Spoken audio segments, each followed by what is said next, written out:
Oh, man. I could see this coming after the last rant. I could see Paul's side eventually cracking under the pressure. They're working so hard to make Cody crack under this pressure.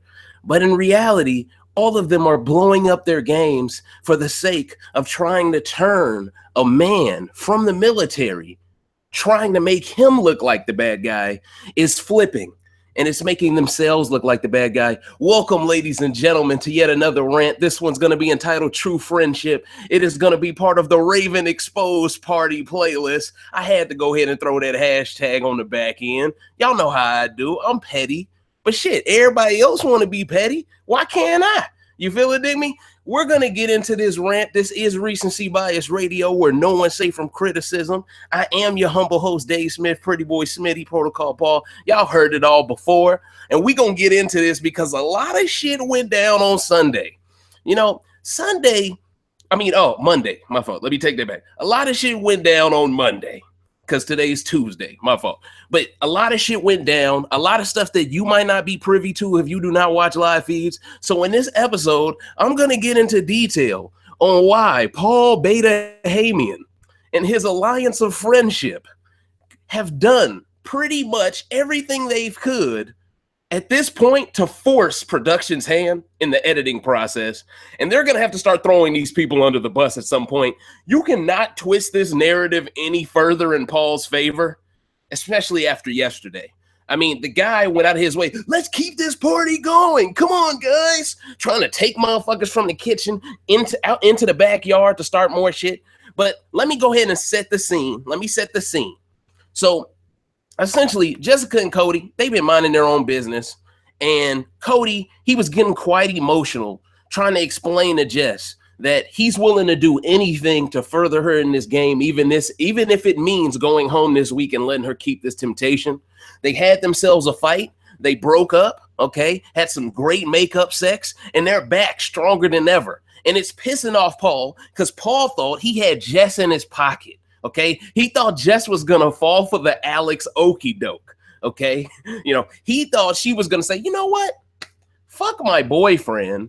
I'm going to listen to this guy who completely kept me in the dark last week during my HOH. Yeah, I'm going to continually play this stupid. But somewhere along the way, Jess had this moment of clarity. She just stopped giving a fuck about what all these fake people thought about her. And she started to jump into the Cody playbook. Put him in the game, coach. Now she's in the Cody playbook. Now she's playing in his system. It's Wildcat season, bro. Like, Cody's trying to run the fucking ball down their throats. Cody don't care about these end arounds and shit, okay? He's not trying to look sexy with these moves, Jess, okay? He's trying to get it done by any means necessary. You feel the dig me? And that's why I respect Cody, man, because if you strip everybody down, all the materialistic views, all of the glamour, all of the vogue, if you strip everybody down to who they are in their core, Cody is still a fucking alpha male, and the rest of these motherfuckers are still betas. It doesn't matter. Everything that's happened up to this point doesn't matter no more, because finally, we got a true battle on our hands. And I have just found out some information, ladies and gentlemen, concerning Jess. She will be allowed to play in the next HOH competition after using this temptation. So it looks like some karma is starting to come back towards the super fans. I'm happy. I'm going to take something back. I said y'all motherfuckers was crazy for voting for Jess for this temptation, based off of her past failures. But you know what? Her past failures may have led to not only arguably the best week of feeds we've had since week one, but it's also led to not only her realizing her mistakes, and hopefully she won't ever repeat them again, but also people are starting to see Paul, this is just the guy he is. You can't just blame this shit on Dom anymore. Oh, well, it was Dom's fault. She's the one who called him a snake. No, this nigga's just a dick, okay? So stop with the excuses. Paul fans are real quiet all of a sudden. Okay, now they want to say, well, this is Big Brother. This is what you signed up for. Everybody has an excuse for Paul. I don't know if people are being paid off but to say nice things about this guy, but let's get into this huge skirmish. Why don't we? So essentially, Raven was told something by Alex. Oh, I mean, not Raven, my fault. Jess was told something by Alex when Alex was HOH that Raven was going out of her way to try to make sure Jess was on the block. Okay. Now, most likely Raven did that just to cover her own ass because at the time, Alex was somewhat of a free agent and she didn't really know where Alex's loyalty lied, even though Paul probably gave her some reassurances. So it only makes sense that Raven will make that play. The biggest problem Raven has is 1 minute she wants to be this Southern belle who's just nice and cooks you macaroni and cheese with American cheese slices. I know, die now, right? 1 minute she's that girl who you just feel so sorry for because of her condition that you eat her nasty food. And then she has her moments about people. Well, if the emphasis is on people of color, she starts to show the arc and sassiness. Okay, I've been talking about that in the past. Now her arc and sassy is starting to just show whenever Paul whips it out. Okay, this is like a fucking, like, any of y'all watch the anime Bleach? Arc and sassy is Raven's Bankai, okay? When she gets pushed to her last resort limit, all of a sudden, she turns into this person that sounds nothing like the person who's been talking about how humble she is and how she just wants to live for another day. All of a sudden, the F-bomb gets thrown around like it's oxygen or something. She's not even breathing as fast as she's saying the F word. It gets crazy. So Jess calls her out, and only when you call someone out using the truth does someone get this defensive. You know, anyone who has seen the game before knows when someone is attempting to call you out, the best thing you can do is to play it cool. Because if you play it cool, you're going to make your alliance feel comfortable in you because you can handle the heat. Raven's never had to handle any heat because she's always put a security blanket around her. Oh, don't harm me. I might die if you say something bad about me. I'm depressed. She has that built into her social gameplay. So it's hard for someone to come at her in a way that is truthful and real and straight to the point without her being able to spin it as if you're someone who is some hater on her condition of gastroparesis, or if you're just somebody who wants her to just disappear. You know, she has a way of dramatizing every single thing that happens to her. She's fell down the fucking staircase. You know, we still haven't seen that fall on camera. It still feels a little fishy here. You know, for all I know, she could have just thrown herself down there on purpose to take the attention away from Christmas. And a lot of people assume that. She's been on crutches. She talks about stitches on her foot as if it's the same as Christmas, almost having her foot blown off. I mean, this girl does all of these gymnastics in the backyard, but then 30 minutes later talks about how, yeah, but I'll never live another year. Like, fuck out of here. You have a dance studio. You're in better shape than most women who don't have a condition, okay? The proof is in the pudding here, all right? You're not a terminally ill person. And there are several people that have participated in the Raven Exposed party that have already shown this condition ain't shit. So why am I mentioning this? I'm mentioning this because I'm trying to allow all of the people that don't watch the live feeds to get an understanding of her character. Her character is that of someone who is willing to lie and deceive. Why else would she agree to play this game? You know, it amazes me how someone joins this game, then they act like they're holier than thou, but they're working with a guy who's arguably the biggest asshole in the house. So it's like, hold up. If your moral compass is one way, but your closest ally that you knew before the game and you got the D from in September is over here, then no, there's no being able to jump back and forth and play the middle card here. You're on that side with him. Okay, but you're using your condition to constantly make people feel guilty. And that is why I'm so happy that she went into this back and forth with Jess. It would have behooved her completely to let Jess just yell that shit out. She has all the numbers on her side. I'm talking about Raven. She has all the numbers on her side. Why even go back and forth with Jess? Because Jess was hitting at them heartstrings. Also, someone like Raven who's never been in this position yet, a real argument yet, okay? She's almost put in a position where she knows this shit is going to most likely make TV.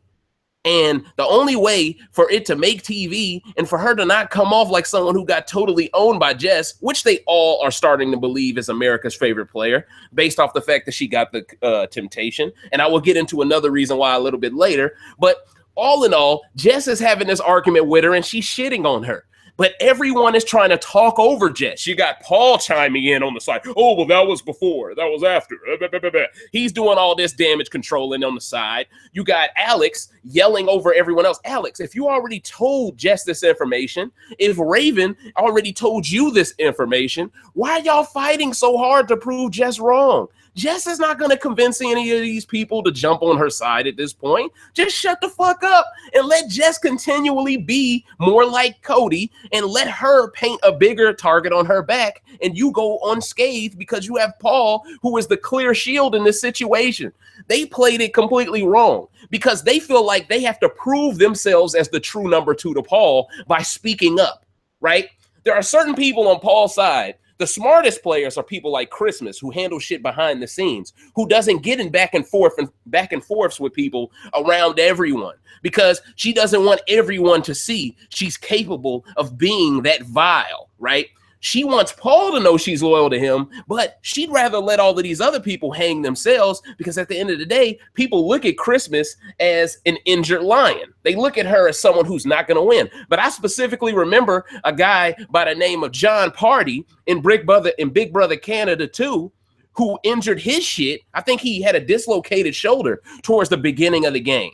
Okay. And then as time went by, it started to heal. And before you know it, he started winning all these comps and no one could stop John. Right. So that's why I wanted Christmas gone at the beginning. You get rid of people who are hurt because at the end of the day, you're not supposed to take sympathy in this game. Everyone says, oh, it's just a game. It's just a game. But those are the people on Paul's side that think certain people in their favorite person's alliance deserve special treatment, even though it's just a game. So once again, the habitually line stepping has rigged its head once again during the true friendship rant. Okay, so essentially they're going back and forth. Jess is just slinging that tea. Okay, she's giving her skull burns, slinging that tea at her ass. Okay, Raven can't handle it. So of course, Raven, she pulls the Paul Beta Hamian move. She pulls the Josh Beta Hamian move. What does she do? She waits for Jess and Cody to walk out and go into the backyard. Then all of a sudden, she starts pounding the kitchen table.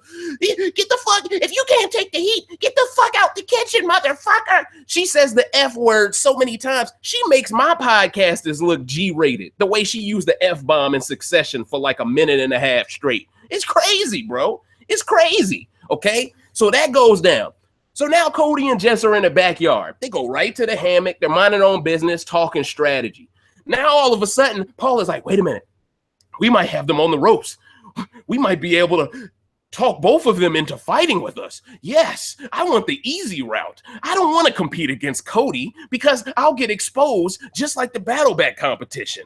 Let me look for a way. Let me talk about his military status. Let me go at him personally. You know, the same fans who say it's just a game, they're okay with personal shots because it's in the game, you know, and they agree with this shit too. Man, it's time for y'all to hold Paul accountable. Some of you have. I've seen certain people say, you know what, I don't agree with the shit Paul's doing. All right, it's becoming disgusting, you know, and see, it's so funny because in trying to do all of this, Paul is trying to make Cody and Jessica crack. In reality, he's making them the overwhelming underdog now.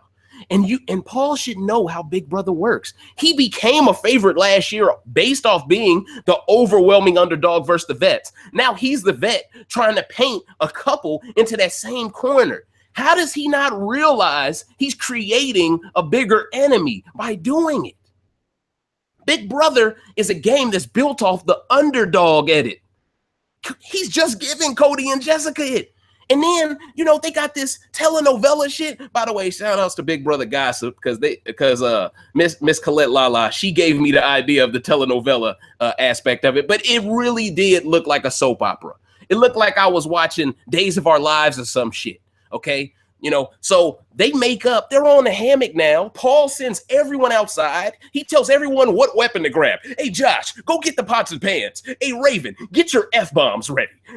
Hey, Kevin, take your shirt off. Hey, Jason, put your cowboy hat on because your bald spot is making me nauseous. Hey, Alex, put some makeup on to cover up those black spots. You know, he's giving everybody orders right before they walk outside type shit, okay? And then when they walk outside, I'm like, okay, what's done is done. Jess has called you out, Raven. Even though you've somewhat blown up your game, You could still make it back from this if you just shut the fuck up. And you know what? The first couple of minutes, Raven was quiet. She looked like she was just doing laundry, minding her own business, trying not to ruin her game further, ruin her image, okay? I've already heard about how her mom is out here trying to sue motherfuckers. And then on top of that, I heard that some of their GoFundMe pages have been shut down. So there's a huge scam going on, and they're getting exposed for it. So I love the hashtag Raven Exposed Party, man. Y'all really repping with that REP. Ding. But anyway, so yeah, like I said, Cody and Jessica, they're sitting on a hammock. They mind their own business. Josh comes over, meatballs. And then he says, Cody, you have little man syndrome. That's when I was like, hold up, plot twist. This is what y'all need recency bias radio rants for. You called Cody the only alpha in this bitch? You said he got little man syndrome. Josh, what about your boy Paul? So Paul's just the biggest nigga on campus to you, right? How the hell is Cody a little man syndrome? Cody is willing to go at 10 people with just him and his woman. That's anything but little man. Little man syndrome is, hey guys, how about all of you ruin your games because I've done enough to fuck up my image already. That's what Paul's doing. That's the little man syndrome. But Josh is such a fucking puppet. And it's funny because the same people that had Josh's back versus the Mark in that situation, in the About That Life situation, now all of a sudden they're low-key coming to their senses. Like, oh man, maybe Josh, maybe it isn't a method to the madness at all. Maybe this motherfucker is just thirsty for attention, thirsty for TV time. No, duh. We tried to tell you this shit a long time ago. Why does it take for Paul to come at Cody's military service for y'all to finally hit your head? You know, it's funny, like a lot of times people are so quick to support people through thick and thin, but then when it gets on a touchy subject, oh, wait a minute. But hold up, wasn't the Dom situation touchy enough for you? That's interesting to me. You know, this is a little off topic, but I find it very interesting how when it comes down to Dom basically being treated like dog shit and her race playing a factor in the whole blackface thing, you guys were so quick to say, oh, it looks like a snake. Even though all snakes aren't black, you guys were just willing to say. Then you guys actually gave Paul credit for only having a diamond on his forehead, okay? Which once again didn't make him look like a snake. It didn't. Nigga looked like a character out of fucking Naruto or some shit, okay? It didn't make him look like a damn snake, but you guys gave him credit for that. See, he didn't even put on the blackface. That's because production warned him.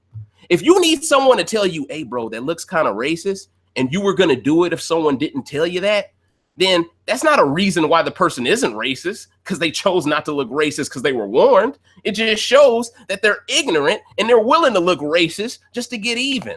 So that was all bullshit. But I find I kind of want to link these two things together. The fact that you weren't pissed off about Dom's situation, but you're pissed off about the military comments, it kind of reminds me of the Colin Kaepernick situation, because people were so quick to forget about what he did the kneeling for. They just automatically paint it as he doesn't respect the country he's in. He doesn't respect the military, as if the national anthem somehow is just the 1-to-1 ratio of you showing your love for your country. Like, no, not at all. Someone could not believe in standing up for the national anthem, and they could still be in the military. I'm sure that's possible. You know what I'm saying? It's just a decision. And he did it to create awareness with the black community. And it's funny, no one cares about why he did the kneel. They only care about the fact that he did something that could be interpreted as him going against the military. So now, in this situation, no one cares about Paul doing shit that's racist, right? But they care about the fact that he's going against some shit that has to do with the military. You know, so it's very similar. And I find it very ironic because at the end of the day, Paul is willing to say anything at this point. He's willing to say anything at this point. You've got to be very scared of a guy to start talking about his military experience, especially when, Paul, what have you ever done in your life? Like, I got two older brothers. One was in the National Guard, one was in the Army, okay? I feel like my family has given more than enough service to this country, okay? But at the same time, though, I respected what Kaepernick did, and I also respect Cody for who he is. And see, the thing is, everyone wants the game to not be about personal shots. But when it's Paul doing it, it's just a joke. Why? Like Dr. Will, even Dr. Will, a guy who was known for saying a lot of fucked up shit, even Dr. Will, I don't think would come at the military. I don't think he's stupid like that. Because Dr. Will, he had a method to his madness. Paul is losing the plot completely. And everybody underneath him, this is like One Flew Over the fucking Cuckoo's Nest. Everybody is looking like they should be put in a straitjacket, okay? Because none of them are, okay, I mean, if you really look at it, the only sane people in that group are really Kevin and Jason. But if they're enabling that behavior just for the sake of not standing out and lasting longer, they're part of the problem too. And Elena and Mark, they flipped right back to the other side with the swiftness. Mark gets safety for the week. Why are you kissing their ass? You're safe for the fucking week. And you know it's going to be reset anyway. So it's like all of a sudden, Mark wants to kiss their ass again. It's like, man, look, I didn't fuck with Mark anyway, but now I really don't fuck with him. But anyway, let me get to the rest of this fight. So essentially, Josh is doing his buffoonery. Paul is yelling out shit, talking about, since you didn't want to keep your deal, Jess, then nothing's off the table. We're going to say whatever we want. So because Jess didn't agree to let her only alliance member go home for nothing, you're going to take it upon you to insult his military service? Come on, I'm connecting dots here. That doesn't even make sense. It doesn't even make sense.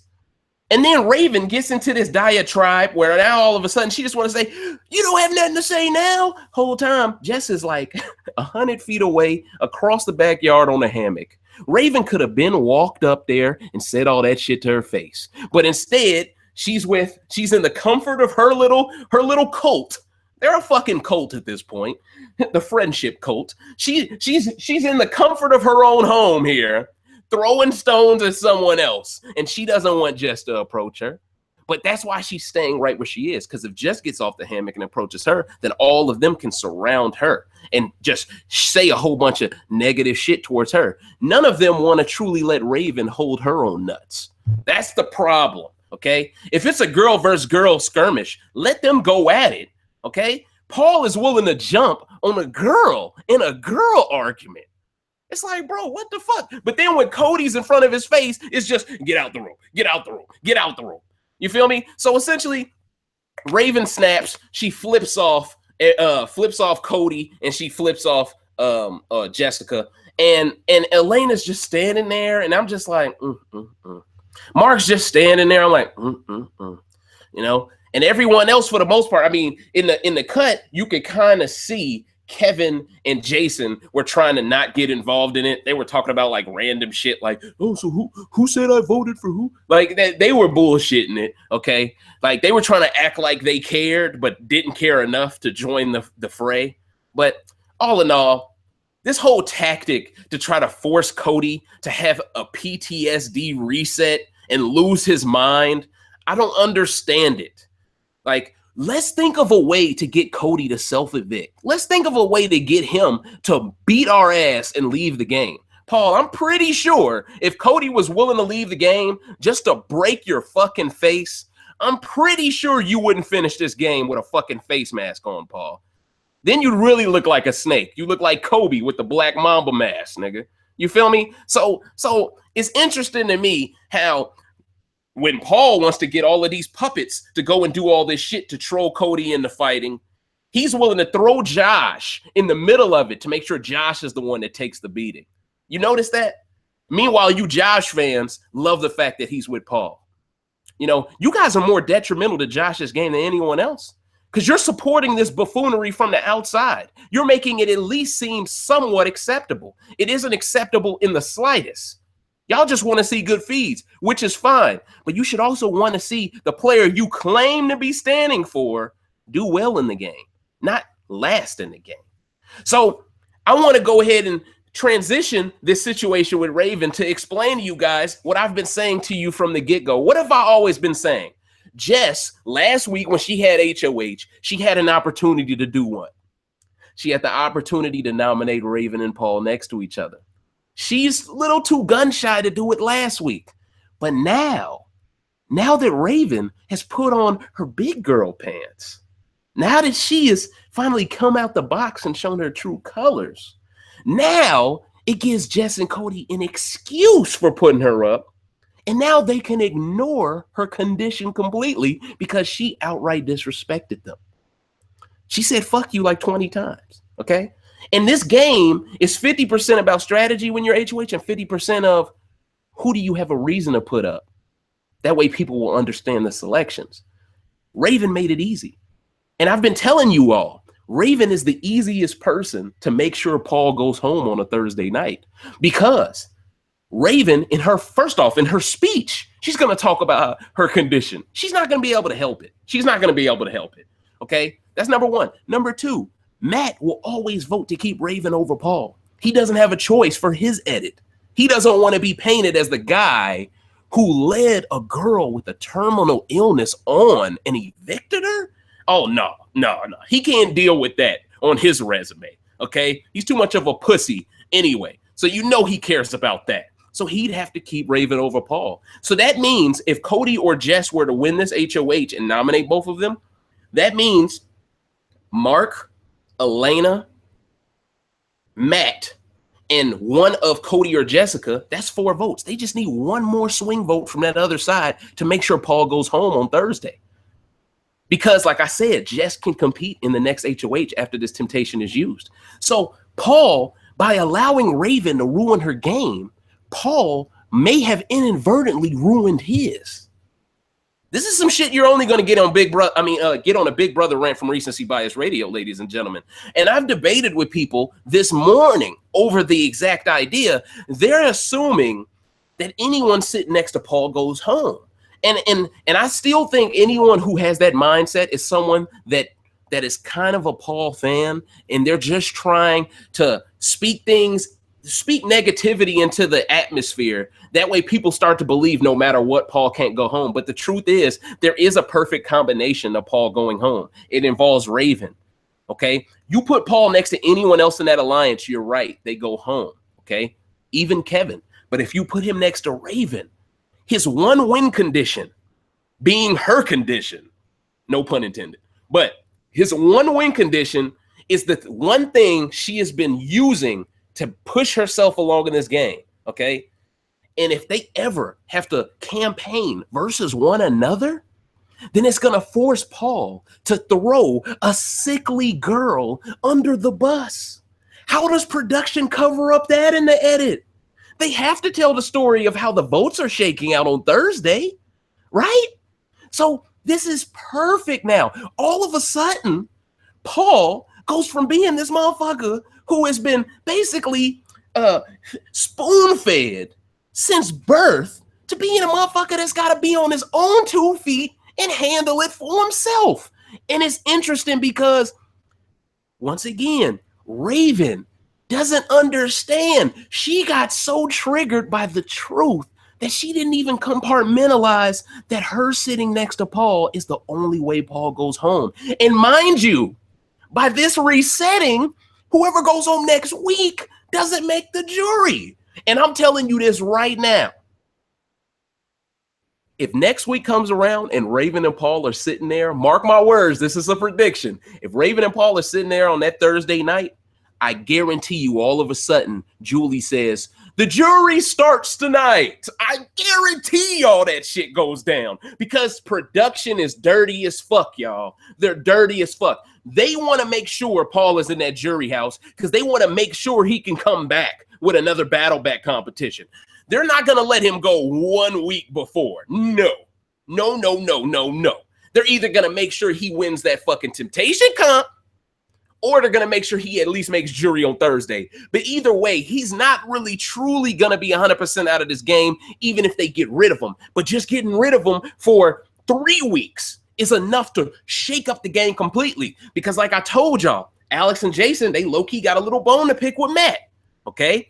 And then if Matt ends up choosing Raven over Paul, then all of a sudden, that other side of the house now hates Matt and by proxy kind of hates Raven. Now all of a sudden, Raven, the only way she could stay in this game is by aligning with Jess, who ruined her game because she couldn't keep her mouth shut. Now all of a sudden, the game turns into this this huge, like, complicated formula of problems. It's like we're doing trigonometry in this motherfucker now, okay?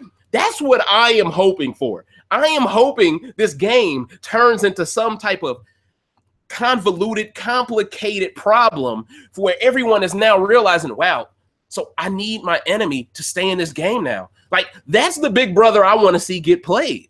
I want to see people keep shields around, but I don't want to see them blindly follow people. I want them to do it for their own game because they have a chance to win if they keep certain people. A guy like Josh, at this point, he's just trying to stay on TV as long as possible. But for someone like Matt, who is really dedicating his entire game right now to saving Raven in the midst of this Raven exposed party, okay, the fact that he is trying to work so hard to guarantee she wins means that if Raven figures out her best chance of staying in the game is by working with Jess and Cody, then Matt has no choice but to reconcile with Cody. Now, all of a sudden, you know Mark's going to flip back. Now, all of a sudden, the 6-person Showmance Alliance might realize they need each other to make it to the final 6. Then all of a sudden, the Kevins, the Jasons, the Alexes, the Joshes, the Christmases, all of a sudden, it's 6 versus those 5. I'm telling y'all, man, comment in the comment section down below if you guys think this would be the best way to jump into this home stretch of jury play. I think this could truly redeem this season in a lot of ways because it is right now in my bottom 4. It is right now in my 4 worst seasons of all time. Even with what happened over this past weekend, bottom 4 seasons of all time. Very toxic. But I think if all of these things go down, this could be great for our games, man. I mean, not for our games, but for us watching our favorite game. I think this could be perfect. So in reality, those are really my thoughts on what happened yesterday. Paul Beta-Hamian is just, and I love the fact last night I was peeping out the feeds. I love the fact that when Jess was talking about how Paul was gathering his troops, Cody immediately just shut that shit down and says, he doesn't have troops. He has groupies. See, I love that because Cody is with the military. He's not going to allow Jess to even suggest that Paul has troops because that would make Paul a soldier. You feel me? And I fucks with that the long way, Cody. I'm using my third eye to really peep out what you really meant with that statement. But all in all, man, this has been our 8th rant. True friendship. I don't want to make this an hour long like the last one. Shit, that was 2 episodes in 1. I hope y'all enjoyed it. Y'all ain't even need Groupon for that one. You feel me? But yeah, please subscribe if you haven't already. If you happen to stumble upon this channel for the first time, please like and always share. And comment below if you guys want to get into a discussion, man. The Recency Bias Radio community is a real dope community, man. Once you join in and start engaging in some of the comment sections and talking to some of us, you realize that we truly know our shit. You know what I'm saying? And everything is all good out here, man. But keep it professional, keep it classy in the comment section. And always, thank you for watching Recency Bias Radio, where no one is safe from criticism. And hopefully on Wednesday's episode, we'll see some of the truth get aired out. And hopefully it's production. It's up to you now to show that Paul is this dirty dude. And if they do finally start revealing Paul's true self to the community, I hope they create a montage of all the stuff he's done in the past to truly give us an understanding. Because if they just give a little 3-minute section of Paul telling them, oh my God, we just need to rattle them, and then they leave out all of the real fucked up shit like flipping people off and fuck you and all that other stuff, and they kind of try to keep it to just Paul's Alliance talking amongst themselves, and then them talking to Jess about what she should do, and just make it about Jess's decision the whole episode to use it or don't use it, that will be intellectually dishonest, intellectually lazy, and I want them to keep it all the way 100 on the tactics that Paul is using, because these same dirty tactics are going to be the same dirty tactics that fuck him over in the long run if he's sitting next to Raven, because he'll have to use them against the mole, against the person who was planted in this game to make sure he made it to the end. So yes, thank you, ladies and gentlemen, for fucking with me for another one. The 9th rant will come later on in the week. I know you guys been looking forward to this one, man. I hope I lived up to your expectations once again. I am Dave Smith. This is Recency Bias Radio, and I hope you, ladies and gentlemen, have a great day. Be smooth.